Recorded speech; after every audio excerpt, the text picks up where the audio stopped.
Olá, seja bem-vindo ao podcast Atrás do Número. Eu sou Ana Mara Figa, eu sou consultora em finanças com foco em transformação financeira comportamental e este é o episódio 46 do Atrás do Número, o podcast que te ajuda a enxergar o que está por trás dos seus resultados financeiros. Nós vamos dar continuidade ao livro Quem Pensa Enriquece. No episódio anterior, falamos sobre propósito, confiança no processo e a narrativa pessoal que contamos para nós mesmos, inspirado nos primeiros capítulos do livro. Hoje é dia de método, de sair da intenção e construir um sistema pessoal que te proteja das suas escolhas, principalmente quando a sua emoção estiver governando as suas ações. Dentro de finanças comportamentais, nós buscamos focar em comportamentos que são baseados em tudo aquilo que nós vivemos, ouvimos na nossa infância, na nossa vida, que acabam direcionando os nossos comportamentos, ou seja, as nossas crenças direcionam os nossos comportamentos. Então, neste episódio, eu vou trazer um link do que Napoleão Hill traz no livro Quem Pensa Enriquece com finanças comportamentais. Napoleão Hill dizia que um desejo sem plano é apenas um sonho. E essa frase, ela pode até ser mal interpretada por algumas pessoas. Por quê? Porque para o Napoleão Hill, o plano, ele não é só um roteiro financeiro, uma planilha financeira, ter tudo anotado. É uma estrutura emocional que sustenta a ação, mesmo quando não há um entusiasmo. O que quer dizer isso? Nós precisamos criar uma estrutura mental, uma estrutura psicológica, uma estrutura emocional que nos conduza para o caminho que nós desejamos alcançar. A verdade é que a maioria das pessoas, elas têm sim um desejo, elas desejam chegar a um patamar, alcançar determinado objetivo, mas acabam que a maioria não tem um método emocional inteligente que sustente as suas ações dia após dia para o alcance desse objetivo, desse desejo. O método, então, ele não é uma planilha, mas sim aquilo que está condizente com a tua vida. Dentro de finanças comportamentais, nós olhamos para o indivíduo dentro do contexto em que ele está inserido, olhando o que ele traz de bagagem e assim a gente consiga direcionar ele para o atingimento das metas e dos objetivos, tendo clareza sobre os seus comportamentos. Ou seja, clareza sobre o que ele pensa, o que ele acredita sobre si, sobre o meio em que ele está inserido, para que ele consiga direcionar os seus comportamentos, principalmente naqueles momentos em que as emoções estão mais afloradas. É isso, é entender cada pessoa, como ela funciona e conseguir ajustar as emoções para que elas contribuam para o alcance dos objetivos e não atrapalhem. Dentro do livro, né, ele sugere alguns modelos e eu quero trazer aqui um modelo de orçamento comportamental, para que esse seja o primeiro passo para que você consiga começar a ajustar os seus objetivos e as suas emoções. Primeiro você vai olhar para a sua vida financeira e você vai separar os seus gastos, os seus custos de vida em 3 grandes categorias. Primeira categoria é essencial. Essencial é tudo aquilo que você precisa para viver, que você precisa para ter uma vida funcional. Então, você precisa ter onde morar, você precisa ter o que comer, você precisa ter o que vestir. Isso é o essencial. Aí, às vezes, pode entrar, né, numa dificuldade, assim, num desvio até de classificação, tá? Quando nós seguimos para o segundo pilar, que seria o estilo de vida. O estilo de vida é tudo aquilo que te faz que te dá prazer, que você gosta de ter neste momento, mas que não é essencial, que você consegue viver sem aquilo. Então também pode entrar alimentação, vestuário, enfim, outros gastos, e aí é importante você conseguir ter clareza, ser muito coerente, muito transparente consigo mesmo para conseguir fazer essa separação, essa categorização. Porque, por exemplo, a alimentação do dia a dia que você vai no mercado, essa sim é essencial. Mas daqui a pouco você tem o hábito de ir no mercado e comprar além do que você precisa. Esse extra, ele é classificado como um estilo de vida. Você conseguiria viver sem? Ah, Ana, mas eu não consigo viver sem um delivery por semana. Se você analisar friamente, você consegue viver sem comer, né? Isso durante uma semana, durante um período. Então é importante você ter clareza em separar o que é essencial e o que é o estilo de vida. E o terceiro e mais importante são os objetivos, que é aonde você quer chegar. O que você quer conseguir, o que você quer construir. É o que vai projetar o seu futuro e o que vai dar um sentido às suas escolhas. A partir desta divisão que você faz dos seus gastos, comece a automatizar aquilo que é importante para você. Se o seu objetivo é importante, você quer alcançar ele, talvez não esteja conseguindo porque teu estilo de vida está consumindo muito. Exemplo, eu tô cansada, hoje eu não quero cozinhar, eu não tenho nada pronto, eu vou pedir um delivery que custa 2, 3 vezes mais do que se eu fosse no mercado. Eventualmente, talvez não afete seu orçamento, mas se isso começar a tomar uma grande proporção, você está consumindo, gastando mais em um momento em que você está emocionalmente frágil, após um dia cansativo, após uma discussão no trabalho, enfim, após ter acontecido algo e você está habituado a seguir neste padrão inconsciente. Então, por isso eu sugiro que você automatize. Primeiro, quando você receber o seu salário, o seu pagamento, enfim, você entrar o valor na sua conta, já tire o valor para os seus objetivos, já faça o aporte para os seus objetivos no dia que você recebeu. Se você recebe num dia fixo, já deixa automatizado um Pix, uma transferência, o pagamento de um boleto para o seu objetivo, para aquilo que dá sentido à sua vida, ao seu dinheiro. Já faça essa automação. Se possível, deixe as contas fixas já com o débito programado, para que você não esqueça de pagar, para que isso já esteja ali comprometido. Tá? Se você gasta muito no cartão de crédito, reduza o limite do seu cartão. Vai lá no aplicativo, reduza o limite do seu cartão para que você não gaste mais do que você estipulou. Se você usa um aplicativo para controlar ou se você coloca numa planilha, coloque alertas ali de que você tem um orçamento X para gastar e quando estiver chegando próximo a este orçamento, que seja disparado uma mensagem para você. Essas automações vão ajudar com que você consiga cada vez mais simplificar o seu processo de tomada de decisão, não deixando ser conduzido pelas suas emoções. Você pode criar também alguns rituais que vão ajudar você a se manter neste caminho de alcançar os seus objetivos.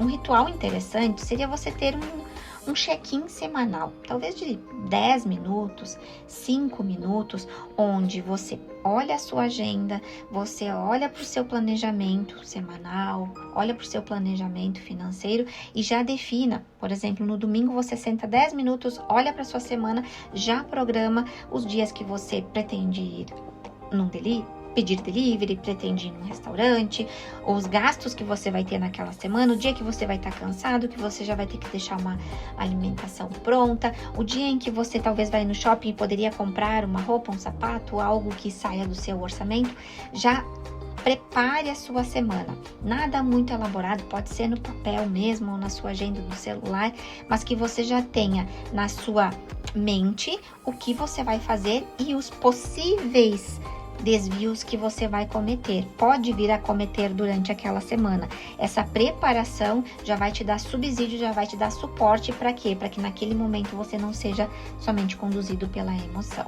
Ao final da semana, faça uma revisão. Ou ao final do mês, faça uma revisão do mês, olhando para o mês, o dia que você conseguiu alcançar, o dia que você não conseguiu alcançar tal objetivo. Dê uma olhada, mantenha um contato com isso para quê? Para que cada vez você vá entendendo como você funciona, qual é o seu comportamento. E a cada 3 meses, a cada 2 meses, conforme o período que você achar conveniente, olhe para suas contas, não precisa anotar todas elas, mas pegue o extrato, pegue a fatura do cartão e faça uma faxina. O que seria essa faxina? Olhe para aquelas contas em que você vê que não faz mais sentido e que você consegue talvez cancelar, renegociar ou simplificar. Por exemplo, você tem um plano de internet super, hiper, mega, mas que talvez você não precise. Será que não daria para você renegociar esse plano, colocar ele um plano menor e esse valor que você vai economizar, aportar nos seus objetivos? Você tem um monte de streaming, paga diversos e você não utiliza. Será que não daria para ficar com 1 ou 2 e você tirar esse valor para aportar nos seus objetivos? É importante que você tenha um método, porque sem método o teu dinheiro vai seguir a tua emoção. Napoleão Hill, ele afirmava que a persistência, ela é construída pelo hábito.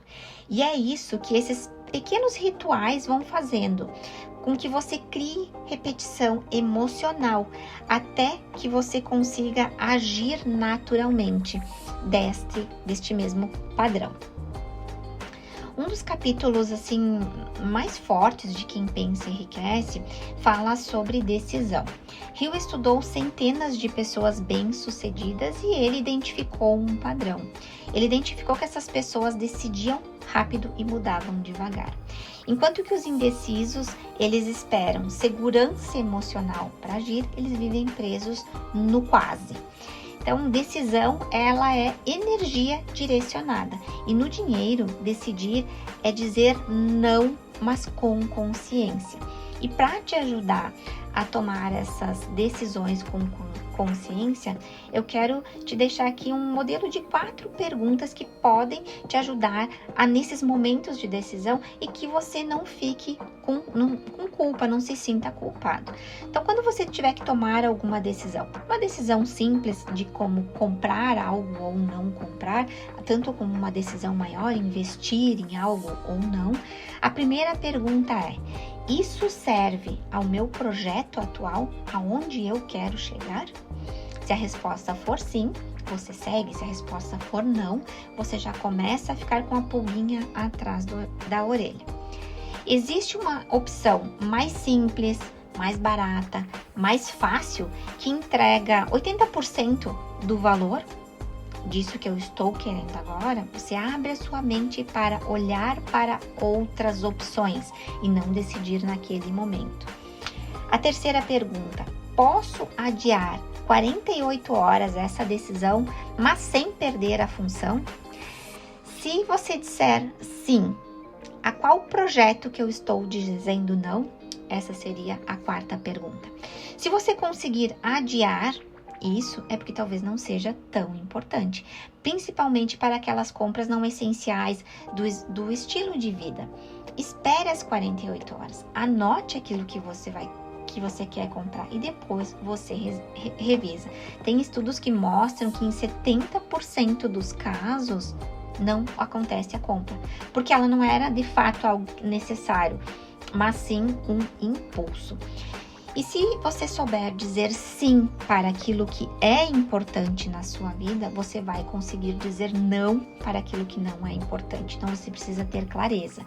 Se ainda não ficou claro para você o que é importante, volte no episódio anterior, no episódio 45, que ele vai te ajudar. E é necessário nós dizermos muitos nãos na nossa vida para que a gente possa viver muito sim da vida que desejamos viver. Cada sim é um não escondido. Eu diria que a decisão é o ato de transformar o pensamento em ação. E no campo de finanças comportamentais, é também o ato de transformar a emoção em direção. Se no primeiro episódio nós falamos de fé e propósito, agora de método e decisão, este é o ponto que une tudo, a persistência. No livro, Hill descreve a persistência como o músculo mais importante do sucesso, porque ela não depende de talento, mas sim de gestão emocional. A persistência não é insistir sem consciência, é repetir com intenção até que você atinja os seus objetivos. E é aí que a maioria de nós falhamos. Nós não temos a persistência o suficiente para seguir após o primeiro fracasso, após o primeiro erro, após o primeiro desvio de rota. Por isso, eu quero sugerir aqui 3 ajustes práticos que ajudam a fortalecer esse músculo da persistência. Quando falamos em gestão financeira e gestão emocional, nós precisamos entender que ao longo do nosso dia nós somos expostos a diversos gatilhos que vão nos impulsionando, vão gerando o desejo do consumo e muitas vezes isso não é percebido por nós. Então você precisa modelar, redesenhar o seu ambiente para quê? Para remover o máximo possível esses gatilhos de consumo. Um gatilho muito forte atualmente é o celular, onde aparecem notificações, aparece o WhatsApp, é a loja que lembra de você, que está em promoção, principalmente agora nesse período de Black Friday, é o e-mail que você tem cadastrado daquela loja que você gosta e começou a entrar em promoção, então você quer comprar para aproveitar a grande oportunidade. Então nós estamos sempre expostos a muitos gatilhos. Remova esses gatilhos de consumo do celular, tire as notificações, se descadastre das listas de e-mail, das lojas que você compra, saia das listas. Não quero sair, arquiva essas mensagens para que você não tenha aquela notificação frequente. Crie fricção, dificulte isso, dificulte que esses gatilhos eles se tornem de fato numa ação. Deixe o seu cartão fora do aplicativo, não cadastre aquele compre com um clique. Tire esse compre com um clique e faça uma lista. Tenha uma lista de tudo aquilo que você deseja comprar. E aos poucos você vai se programando para comprar determinados produtos que você deseja. Se você tem o hábito de passar em lojas, em shopping, olhar vitrines, limite essas saídas o número menor possível de vezes que você conseguir. Então, crie fricção para que você não caia nesses impulsos. Remova esses gatilhos de consumo. Avalie sempre o seu processo e não o resultado final, porque o seu comportamento ele vai mudar, mas o resultado financeiro talvez não vai mudar tão rápido quanto o seu comportamento. Principalmente se você tem o hábito de comprar parcelado. Você vai decidir hoje que não vai comprar parcelado, mas você ainda está arcando com as compras parceladas dos meses anteriores. Então é importante você ter uma métrica de processo e não uma métrica de resultado.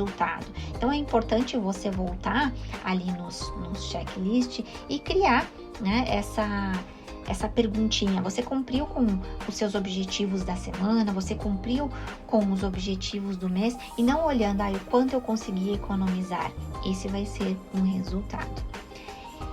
E o terceiro passo aqui, ajuste prático para você, tenha um plano para recaídas. Recaídas vão acontecer. Em algum momento você vai ser influenciado por um gatilho, por alguma emoção. Mas é importante você saber quando acontecer essa recaída, o que você vai fazer.